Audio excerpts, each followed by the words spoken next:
start in a bit of an unusual way. We're going to turn out the lights and play an unpleasant sound. Brace yourselves.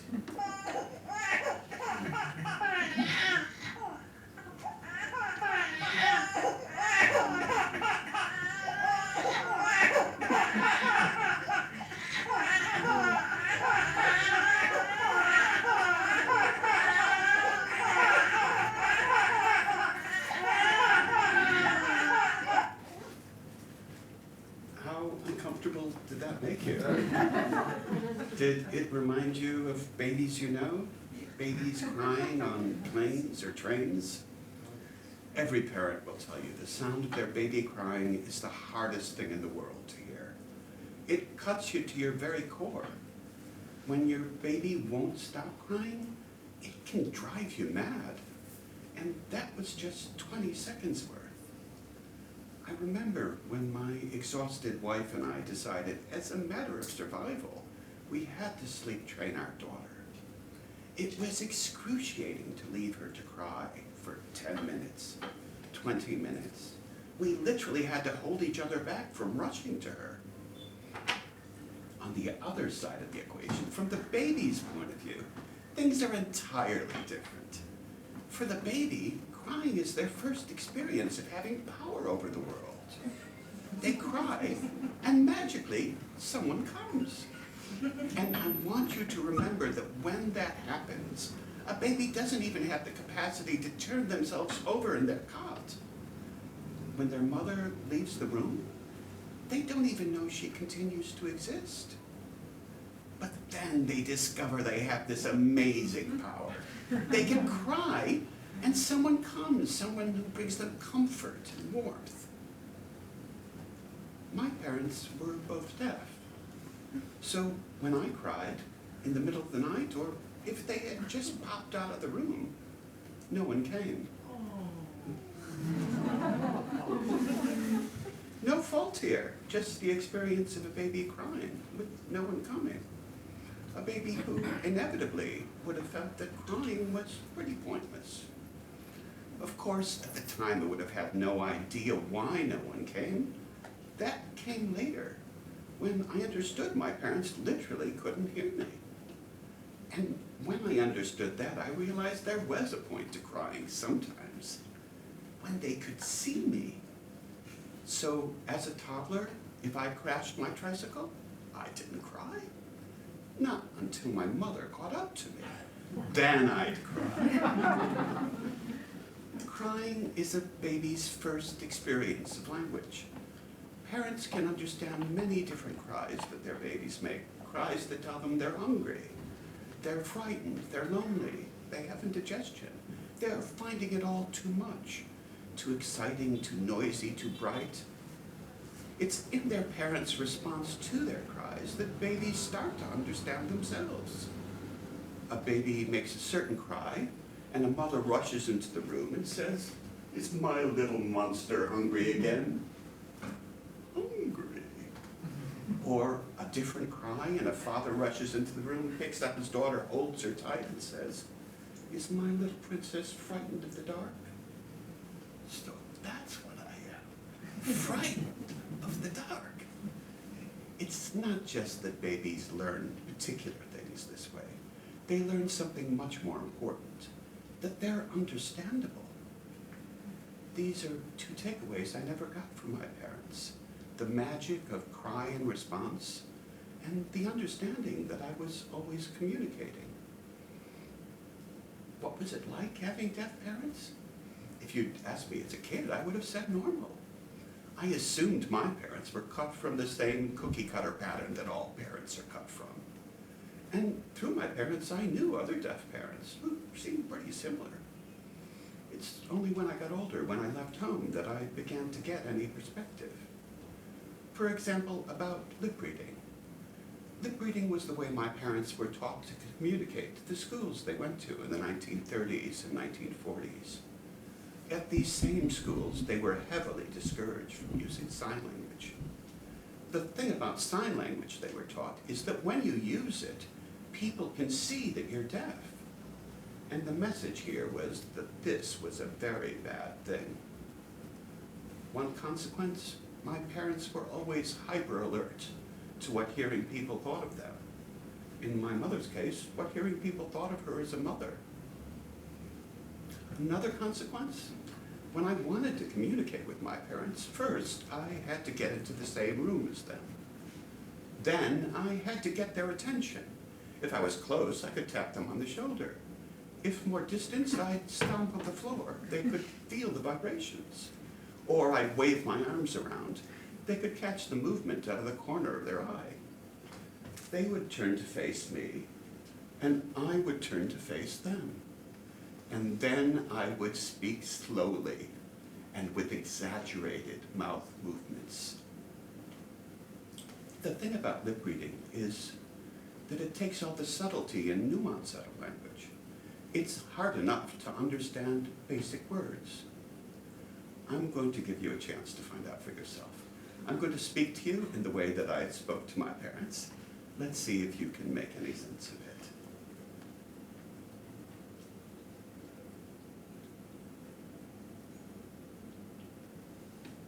How many of you got anything close to, I would like a bacon butty for breakfast?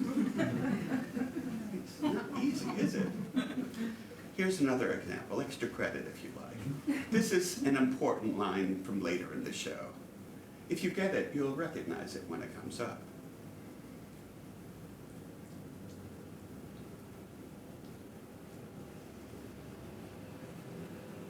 The thing about lip reading, which perhaps you've already began to realize, is it requires enormous concentration. Imagine trying to follow a conversation when all you have to go on is the movements of people's mouths.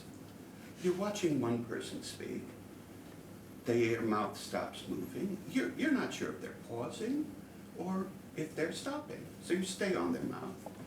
Then you realize they have stopped, so you scan the room to see whose mouth is moving, or the person towards whom other people are looking. You focus in on their mouth. By the time you've done this, you've missed several sentences, and probably the context for what they're saying. And as the conversation moves from person to person, the same thing gets repeated again and again. You fall further and further behind. When my father was tired after a long day at work, or if he'd had a beer, he couldn't be bothered with all this. He'd look vaguely in the direction of the person speaking, smile benignly, and nod. The other thing about lip reading is that it forces you to depend a lot on what you take the context to be. That's because even good lip readers don't catch every word. So their minds have to fill in the rest of the sentence with their best guess as to what you're talking about. I remember as a child going for a walk with my parents, getting their attention, them turning to face me turning to face them, and saying, "I didn't sleep last night. I had very bad nightmares." And my mother replied, "Yes, it's a beautiful day." For my parents, the world was divided into two, the deaf and the hearing. Hearing, I always heard the word hearing with that capital H. Hearing people, in their view, were privileged in every way. So being the hearing child of these deaf parents wasn't emotionally straightforward. On the one hand, I could hear, "Thank God you're not deaf like us." On the other hand, I could hear, and was a constant reminder of the world they felt excluded from. Certainly my younger hearing brother and I never found a way to talk to my parents about their deafness or how it affected us. So when it came to those evenings in primary school where your parents go into the school to meet your teachers in a room full of other parents, teachers, and kids, evenings which I dreaded, there was no one I could talk to about it. The evenings would always begin in the same way. My teacher, who'd been told my parents were deaf, would start well. "Welcome, Mr. and Mrs. Friedman. Please sit down." And as they were sitting, the teacher would continue. "Joe is doing very well at school." She wouldn't understand that the process of sitting meant my parents weren't looking at her lips. By now, my parents, seated, would look at the teacher expectantly. She'd look at them expectantly. Eventually, my father would say, "Did you say something?" My teacher would think my father was angry, not realizing that he can't hear the sound of his own voice. At this point, I'd intervene. "She said I was doing well. Why didn't she say it to us?" "She did. I can speak for myself." "What did she say?" "She can speak for herself." "Of course she can. She can hear." It was a crescendo of misunderstanding and miscommunication, with me in the middle, desperately trying to calm the flames. These evenings would end with my parents frustrated and angry. My teacher would put a sympathetic hand on my shoulder, and in the weeks that followed, she would cut me a great deal of slack. I remember at the age of 7 running around the school playground with my anorak zipped up to my eyes. I was proud head of the Monster Club, and I spent most of my time in class making lists of the Monster Club members and their respective ranks in the organization. There was another list for those who wanted to join our elite group. Life was good. The following year, I was stuck inside during break time. Getting to school in the morning was a struggle, and I had a bottle of green mucus by my bedside table, which my doctor was monitoring. I knew the word for what had happened, asthma, and I knew what it meant. Wheezing, coughing, not being able to play with my friends, not being able to go out in the snow. But what I didn't understand was how this had happened. How my life could have been so good and then so not good. I began to regard my now untrustworthy body as a defective robot. From a cartoon, I discovered the sound defective robots made. And if I dropped a ball in baseball or stumbled on the way to school, underneath my breath, I'd go, doop doop. I'd often be awake in the middle of the night, having either overdosed on the primitive asthma medication that was available, or perhaps run out. My escape from this wheezy body struggling to breathe was into science fiction. In the middle of the night, science fiction was my salvation. I loved the John Carter of Mars stories. They were about an ex-American Civil War veteran who, when he gazed up at Mars in the night sky, would be magically transported there. On Mars, he'd encounter all kinds of advanced civilizations and have great adventures. Mars is a much smaller planet than Earth, so it had less gravity. So when old John ran, he could cover 30 yards in a single bound. I loved that. My other favorite book was called The Survivors. Crushing gravity, thin air, winters of unbelievable cold, summers of insufferable heat under 2 suns. That was Ragnarok. Ragnarok was a planet twice the size of Earth, so it had an enormous gravity. The story was about a bunch of people from Earth who were marooned on the planet by aliens. But the bit I found fascinating were the descriptions of how these people struggled to do ordinary things against the huge pull of this enormous gravity. At the time, I never thought of these books as anything other than a great escape. Much later, I came to realize that John Carter represented my wish to be light on my feet, to be able to run in 30-foot bounds, whereas Ragnarok represented my reality of having to struggle to move this body from place to place. The other thing about science fiction was that it started me writing, and I've been writing ever since.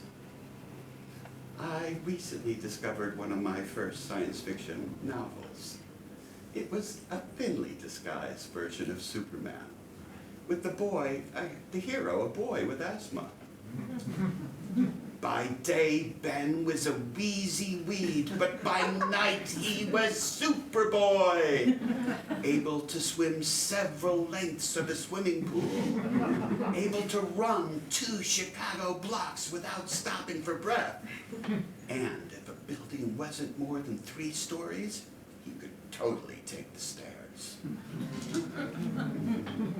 That was my first experience of how when you write, you can make the world turn out the way you want it to be. I was still writing when I went to university. Now I was writing plays. In my 3rd year, I won a minor prize in a playwriting competition. With a confidence, indeed arrogance, I find difficult to imagine now. I told all my friends I'd win the major prize the following year. My hubris was punished, of course. It got to 3 weeks before the deadline, and I didn't have a clue what I was going to write about. I went to a party where I was talking to a woman I'd never met before, and literally out of nowhere she said to me, "Isn't Cantata for 2 Kazoos and a Jew's Harp a great title for a short story?" Cantata for 2 Kazoos and a Jew's Harp? That is a great title. Do you mind if I steal it? As I walked home, I thought, I've got a title. Now all I need is a story. Maybe it'll come to me in a dream. No such luck. So I had no excuse for not going to class that day. It was as I was strapping my books onto my bicycle that it hit me.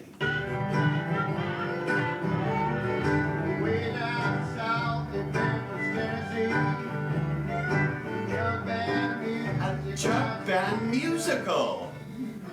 2 teenage boys, loosely based on my brother and I, the Kazoos, form a jug band with their bad-tempered uncle who lives upstairs, loosely based on my bad-tempered uncle who lives upstairs. He would be the Jew's Harp. The boys' parents, deaf of course, would resent the amount of time the 3 of them spent practicing. The tension would increase as they went into heavy rehearsals in anticipation of their first gig. The boys would persuade the parents to come along to the gig against their protestations they couldn't hear. The boys had a cunning plan. At the gig, just before they played their last song, the boys would address their parents in the audience. They'd say to them they were let down by 2 friends who were supposed to help them play the last song. Could their parents come up on the stage and save their lives? This, of course, would be the last thing in the world the parents wanted to do. But they couldn't find a way of refusing their boys in front of a crowd of people. So reluctantly, they'd go up on the stage. The mother would be handed 2 maracas, and the father a washboard. They'd sit down, and in a very ragged way, the band would begin their song. But as the parents felt the vibrations of their instruments, and the tapping of the feet of their fellow band members, they'd get over their initial self-consciousness. They'd get into it.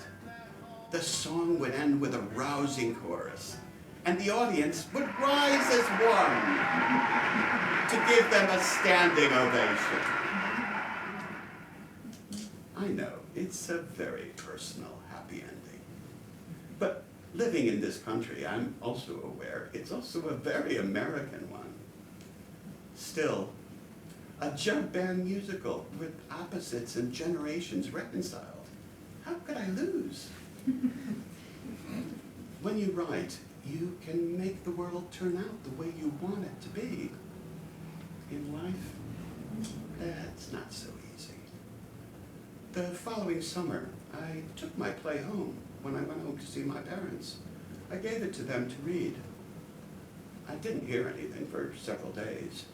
Then over dinner, my mother said, "The family in that play, are they meant to be our family? They're based on our family, yes?" I knew it. Irvin, I told you you didn't believe me. Now you should believe me, I was right. Emboldened by this, my mother now delivered her verdict on the play. The play is silly. Deaf people can't hear, we can't play music. I was taken aback by the ferocity of this, but I persevered. Do you know what maracas are? They have beans inside. You can feel them move as you shake them. You could play maracas. Lottie is right. We can't play music. We can't hear. I was devastated that this was their entire response to my play. But from somewhere deep inside me, the first big psychoanalytic interpretation of my life came up. You both use being deaf as an excuse not to hear. I didn't catch that. Please say that again, more slowly. You both use being deaf as an excuse not to hear. My mother was shocked that I'd broken the taboo against speaking about their deafness. How dare you blame us for being deaf? I'm not blaming you. You were both born deaf. You couldn't help that. But you're both intelligent people. You could understand the world much better than you do. You could understand your sons much better than you do. You use being deaf as an excuse not to listen. The next days were difficult. My mother literally retired to bed. My father would come up to me as if by accident and say, "You know we're deaf. We can't play music. We can't hear." You're kidding, right? No. I wasn't feeling that great either. My big attempt to change the dynamics in my family, to change my parents' relationship to me and my brother, it had fizzled like a firecracker that didn't go off. And I'd broken the taboo against being angry with my parents about their deafness. And this was the result. After several days, my mother got out of bed. This conversation and the play were never mentioned again. When you write, you can make the world turn out the way you want it to be. In life, here's another example of an early attempt at communication. It's July 1969, near midnight on a hot, sweaty evening in Chicago. We're in a strip of park along the beach which fronts Lake Michigan. I'm sitting on a bench with a bunch of my friends. We can feel the cool breeze off the lake and hear the lapping of the waves. In the clear night sky, there's a full moon. Some context. If you've seen the trial of the Chicago 7, this is the year of the trial, the year after Mayor Daley unleashed the Chicago police on the anti-Vietnam demonstrators in the parks during the Democratic Convention. We're looking at my 19-year-old incarnation. Imagine, if you can, me as a skinny 19-year-old. I've got a Jufro, the kind of Jufro you get when you don't comb or cut or brush your hair for months on end. A scraggly beard, jeans, sneakers, and a tie-dye t-shirt. Now, for those of you whose imaginations are struggling, this may help.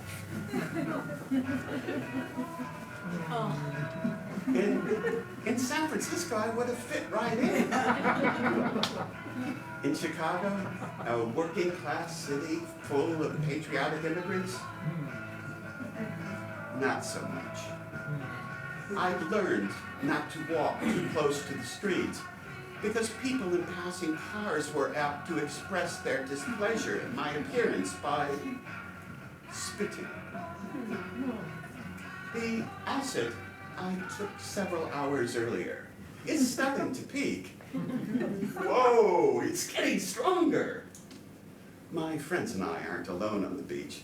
When it's this hot in Chicago, the beaches and the parks alongside them are full of people. We're chatting away when, whoop, whoop, a police car pulls up 20 yards behind us. Its loudhailer clicks into operation. The curfew is now in operation. You must leave the park. My friends and I get up and start to walk. We know it's not a good idea to piss off the police in Chicago. But soon the police car moves on, and we sit down again. It's hot. We're chatting away when, whoop! You have 15 minutes to clear the beach. We get up again, start to walk. We know about the police. But once again, the police car moves on, we sit down. We're chatting away, but this time it's no time at all before. Whoop! You have 5 minutes to clear the beach. I stand up again, but this time I'm hit as if by a revolutionary thunderbolt. The beaches belong to the people. The parks belong to the people. I know. You're thinking these are the worst of the 60s cliches. And to be honest, they were cliches even then. But give me a break. This is my first acid trip. I'm not being all self-conscious and urban. These ideas struck me as newly minted, powerful. I was seized with a very uncharacteristic religious fervor. I could imagine myself storming the Bastille. Before my friends could do anything about it, I started running after the police car. I caught up to it and bang, bang, bang on the hood. We've got to talk. By now, my friends have caught up to me and they try to pull me away. Joe, these are the fucking Chicago police. But I resist. I have a mission. I'm storming the Bastille. Bang, bang, bang. We've got to talk. Inside the police car, the two cops look at each other. And then at the wild-eyed, skinny 19-year-old with the tie-dyed t-shirt. I guess they decided the threat level wasn't high. Because slowly, ponderously, they got out of the car. They were bigger standing up than they were sitting down. A lot bigger. And I couldn't help but notice the foot-long batons they had on their belts and the shiny Smith & Wesson pistols. What's this all about? The beaches belong to the people! The parks belong to the people!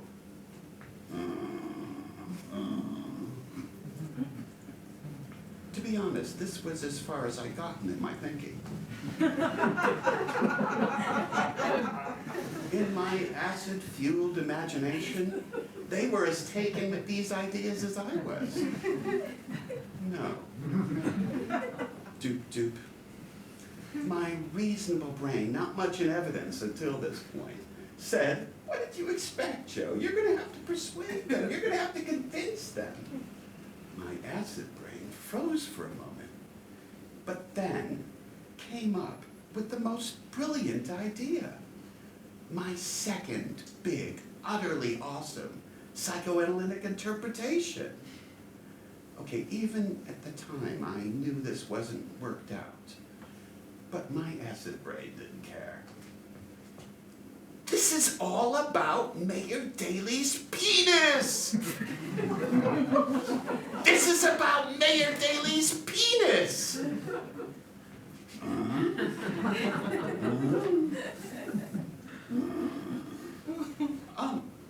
You guys, when you were kids, I bet you used to play on the beach after midnight? I mean, before you were policemen?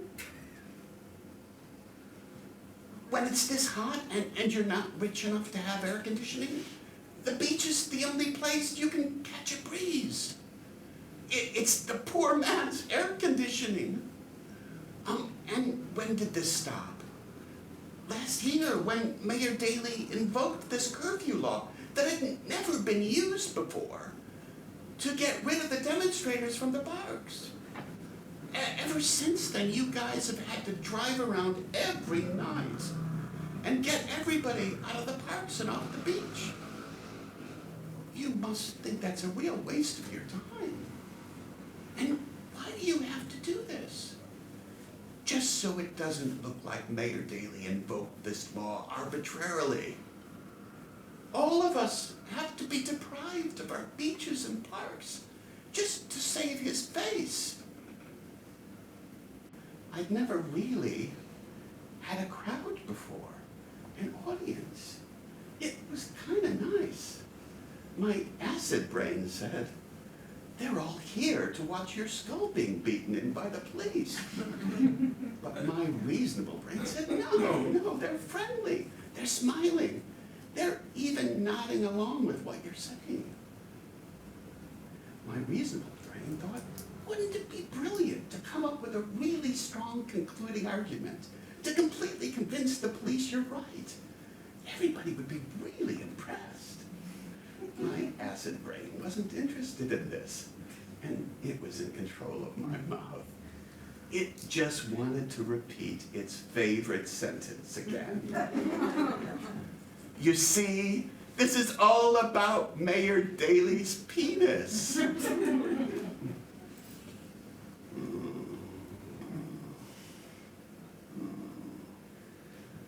There was a long silence.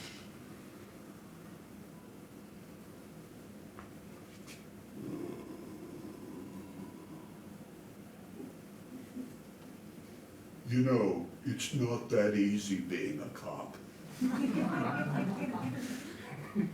I bet.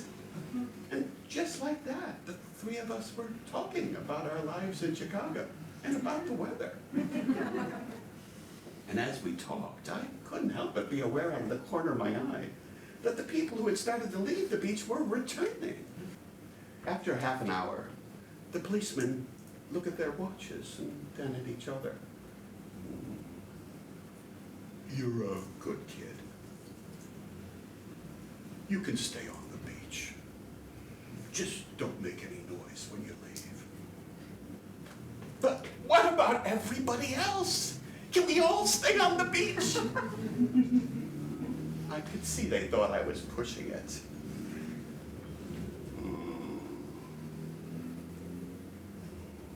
Why not? The beaches belong to the people, right? We shook hands. They got into their car and drove off. My friends, who had been at a safe distance up until now, rushed up to me. Joe, I can't believe you got away with that. The beaches belong to the people? Mayor Daley's penis? We sat down, laughed, and enjoyed the beautiful moon. That night, the beaches really did belong to the people.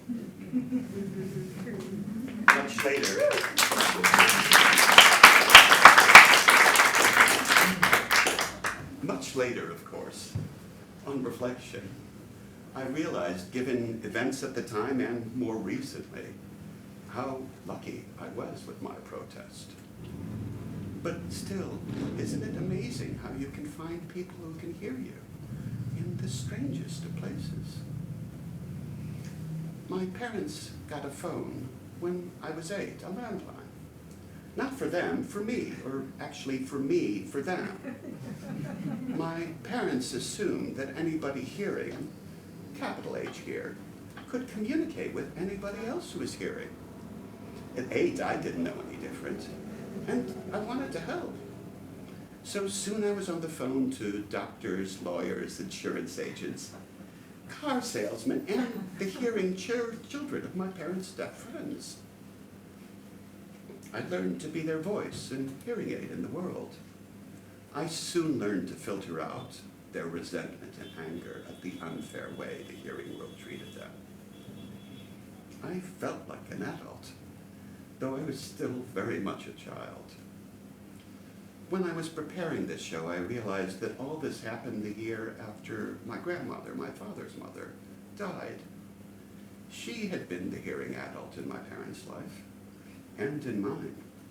She'd been the one making phone calls for my parents.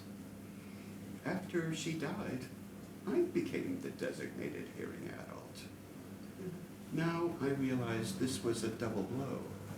Not only had I lost the only adult in my daily life who could listen to my stories, tell me theirs, call me pet names, I'd also, in a sense, lost my childhood. My parents had very different experiences of growing up deaf. My father had an older deaf sister and 2 older hearing siblings, as well as a mother absolutely determined that her deaf children would get educations and jobs in the world. When you have a child, I think particularly your first, inevitably you're reminded of your own childhood. My father was reminded of his loving childhood. My mother, well, when she wrote her autobiography in her 70s, it ended on the day I was born.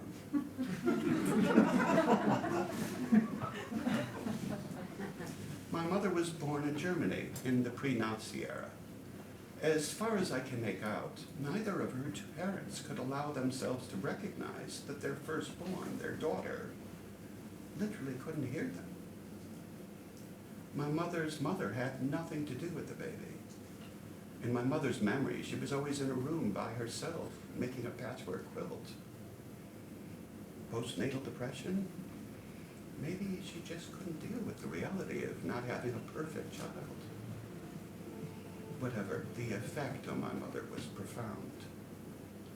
In her 80s, she told me how, as a young girl, she used to wander into the houses of her neighbors through their open front doors.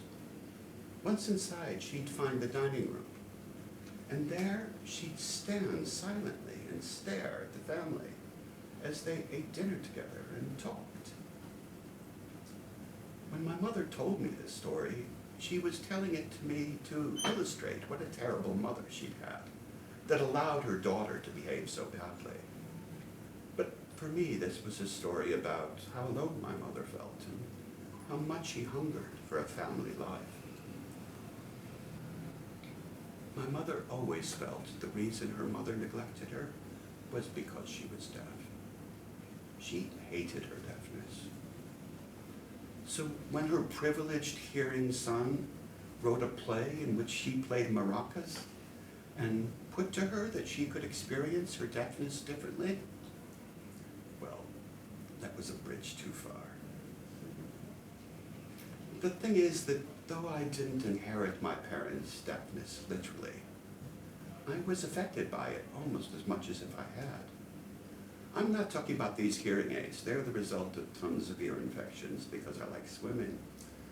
No, I'm talking about the way that I came to assume, like they did, that anybody hearing can communicate, listen, hear, as if by right. Well, when you think about it, it's obviously idiotic. All of us know people whose ears function perfectly well, but who can't hear a word you say. Sometimes you discover you're one of those people. Psychoanalytic trainings aren't perhaps like you imagine. Your mind is filled with theories about how babies' minds work, so that you can see the baby and the adult in front of you. You learn a set of rules. Listen, don't talk. Don't answer questions, especially personal ones, or questions about what you think about your client. And most importantly, keep to the boundaries of the session.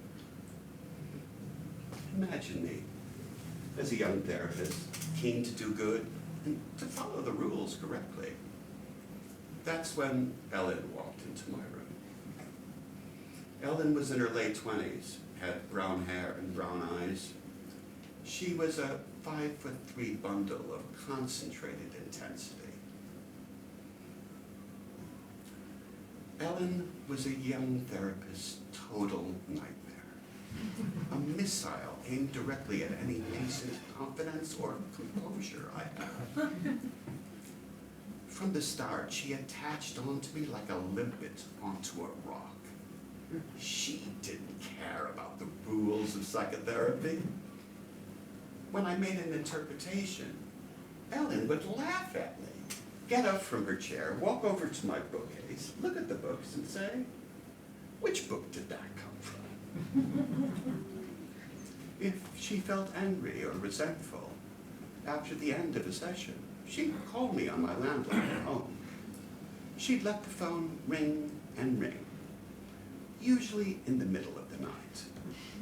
If she couldn't sleep, she didn't see why I should. The endlessly ringing phone reminded me of a baby whose crying I couldn't escape anywhere in my small flat. Sometimes I'd break the rules about not breaking boundaries and pick up the phone. I'd talk to Ellen. I'd try to say to her we could deal with whatever she was feeling the following day in our session. Then I'd hang up, hopeful that I might get some peace and quiet now. The phone would start ringing almost immediately. One day, Ellen asked, "Do you think about me outside the sessions?" I gave her the correct psychoanalytic response: silence. Ellen jumped up from her chair, charged over to my desk, climbed up on it, opened the second floor window, and sat there with her legs dangling out. Over her shoulder, she said to me, "Do you think about me outside the sessions?" Think about you, I wanted to shout. I think about you all the fucking time. I dread the days I have to see you. I'm spending half my income on supervision trying to get help with you. When my phone rings at night, it strikes terror into me. But what I said was, yes, I think about you. This didn't just happen once. You're probably wondering why I allowed this to go on, why I didn't end Ellen's therapy. Terminate it, in the language we analysts use. Charming, isn't it? It's not that I didn't think about it. I thought about it almost every day. But I knew Ellen's therapy was the most important thing in the world to her. And I feared the worst if it ended badly.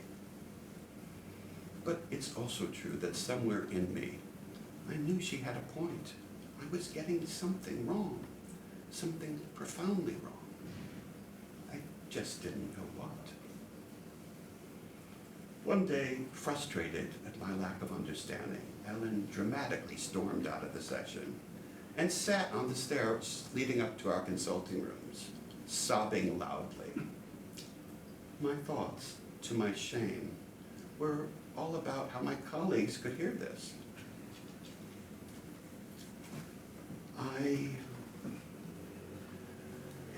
imagined her still being there if the session ended and their clients had to leave past her. I sat down on the floor next to them, at my wit's end.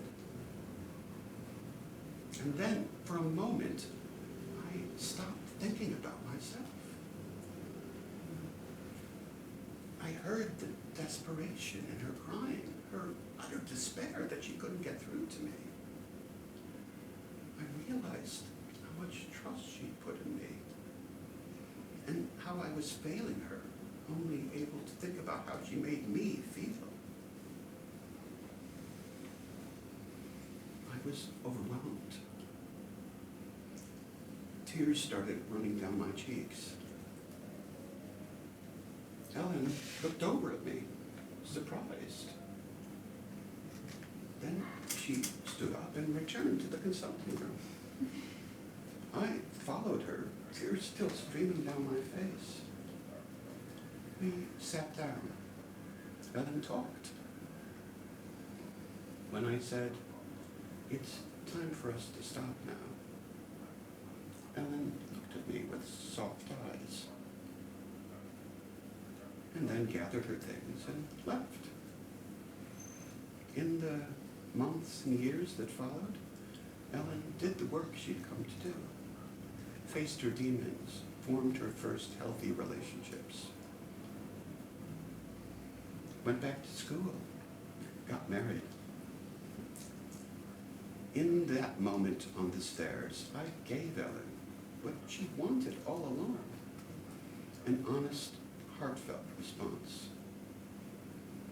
Up until that point, I'd given Ellen the same response my mother's mother had given to her, and that my mother had repeated with me, that of someone much more concerned with what other people think than the experience of their baby.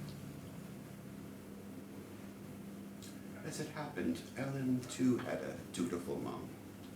And this happens a lot in psychoanalysis. You get this kind of repetition. A mom who was very concerned that the neighbors thought she was good. A mom like mine. A mom like me. So she was acutely attuned to the difference between someone being good and someone being real. And she was absolutely able to do whatever it took to break through to me, to communicate her experience of being alone at night, of not being held in a loving mind. And in spite of my deaf ears, she never gave up.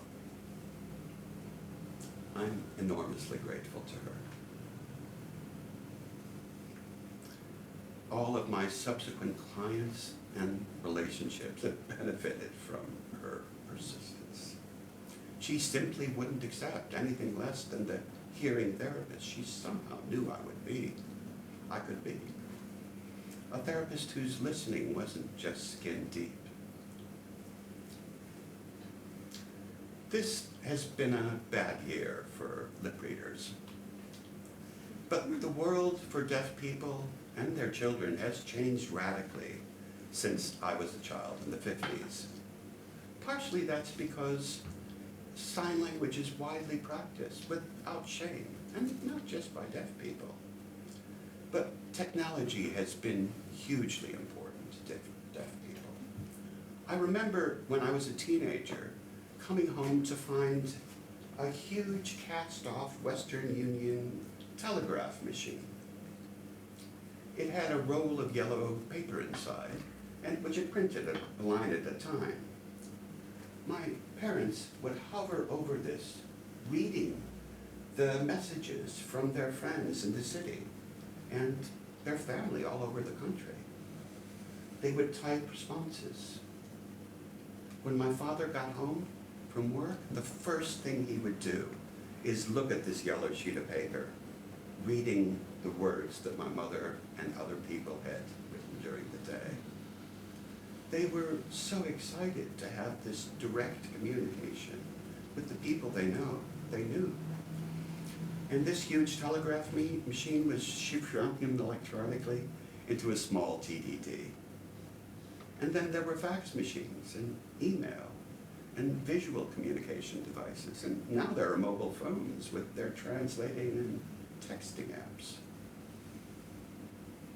The world of deaf people has changed because they can communicate with each other directly and with the hearing world. Their children don't have to grow up so prematurely. And there are baby monitors now that light up and even vibrate to wake up a sleeping deaf parent. So the children of deaf parents, their babies, they don't cry in the dark with no one responding.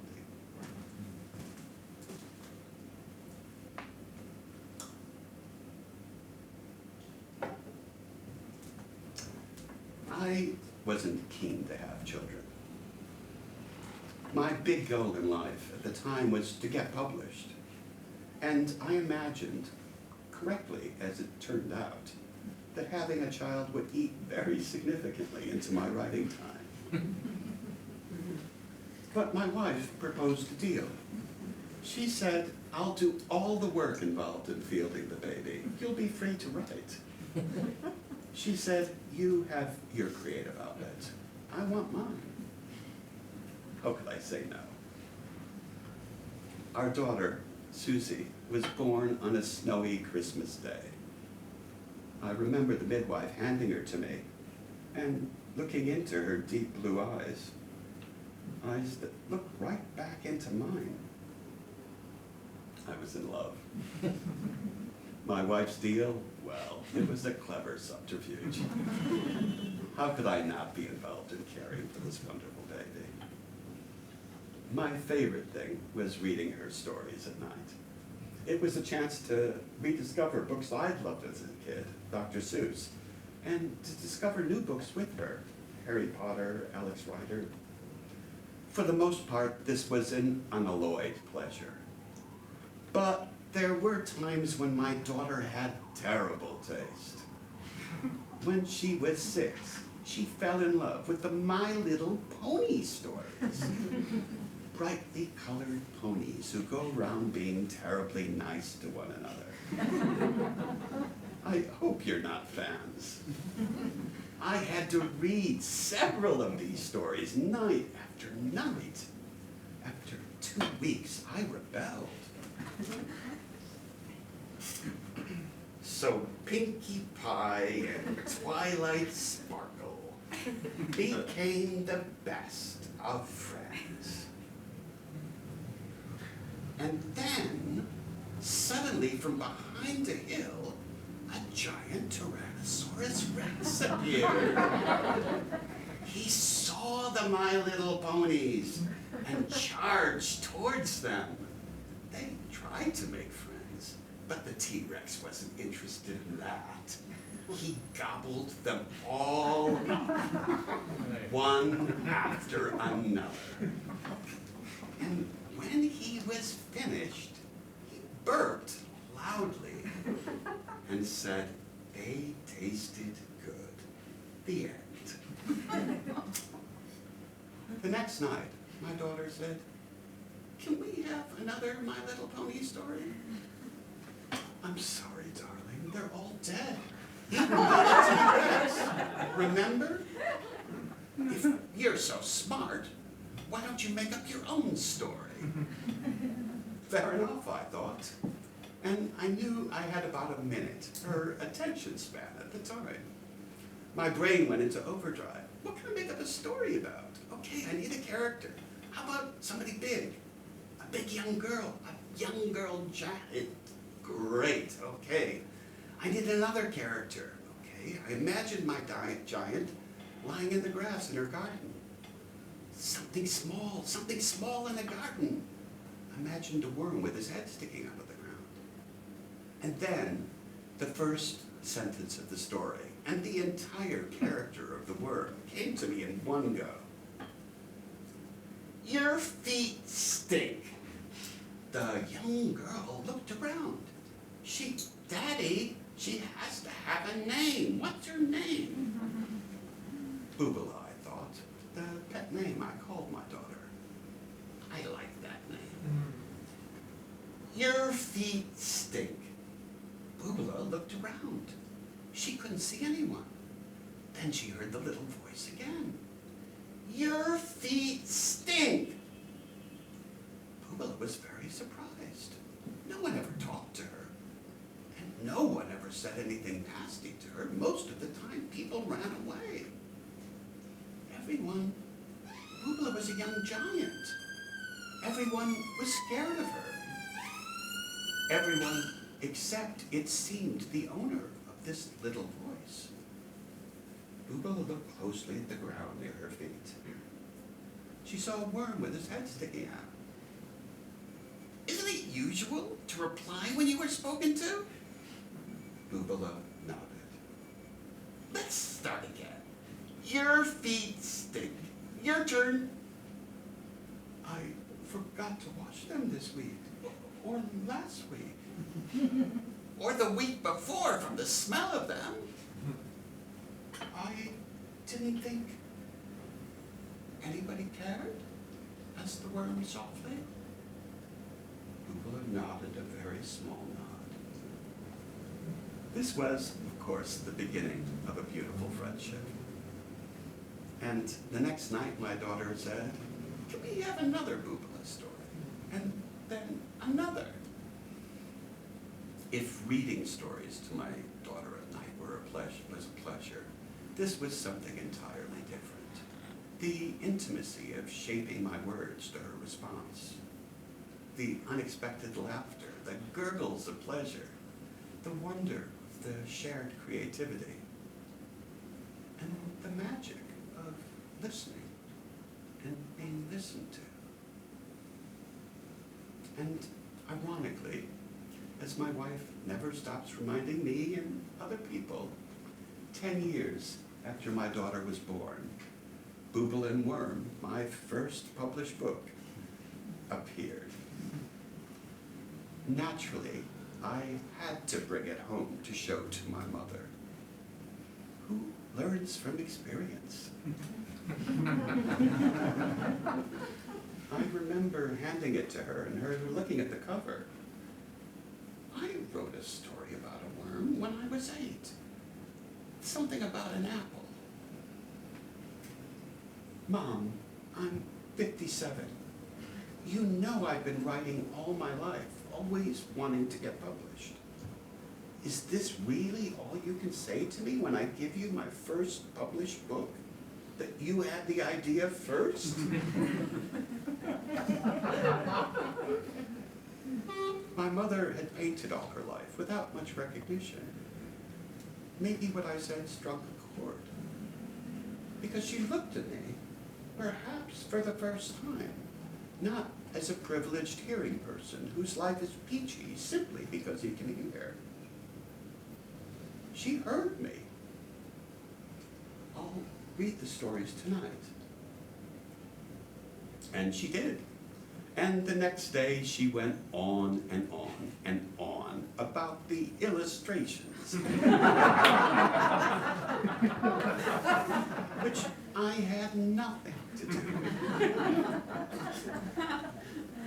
But she did say, "I liked the stories, and your worm is very different from mine."